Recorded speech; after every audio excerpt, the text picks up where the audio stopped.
ஆண்களை பார்த்து ரசூலுல்லாஹ் சொல்றாங்க, ஆண்களே நீங்கள் சேமித்த சேமிப்பிலேயே சிறந்த சேமிப்பு என்ன தெரியுமா? நீங்க வகை வகையா கட்டிருக்க வீடு இல்லை, நீங்கள் கட்டி கட்டியா சேர்த்த தங்கம் இல்லை, கட்டுக்கட்டாக சேர்த்த பணம் இல்லை. நீங்க சேமித்த சேமிப்பிலே சிறந்த சேமிப்பு அல் மர்அத்து ஸாலிஹா, சாலிஹான பெண், அல்ல ஒழுக்கமுள்ள மனைவி, இறையச்சமுடைய மனைவி.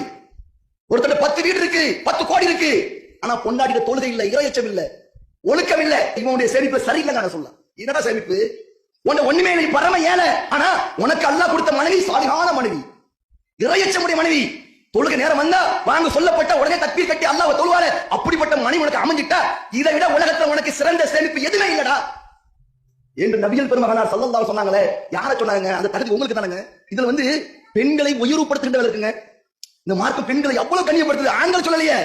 இந்த மார்க்கம் பெண்களை அவ்வளவு உயர்வுபடுத்துது. சிறந்த சேமிப்பு நீங்க தானா? எது இருக்கணும் உங்ககிட்ட? அல்லாஹ்வுடைய பயம் மட்டும் வேற ஒண்ணு வேண்டாம். உங்கள்ட்ட பணம் வேண்டாம், காசு வேண்டாம், உங்ககிட்ட அழகு வேண்டாம், வகை வகையான ஆட வேண்டாம், உங்கள்ட்ட வகை வகையான கார் வேண்டாம், பங்கரம் வேண்டாம். உங்ககிட்ட அல்லாஹ்வுடைய பயம் மட்டும் உங்க உள்ளத்துல இருந்தா உங்களை விட சிறந்த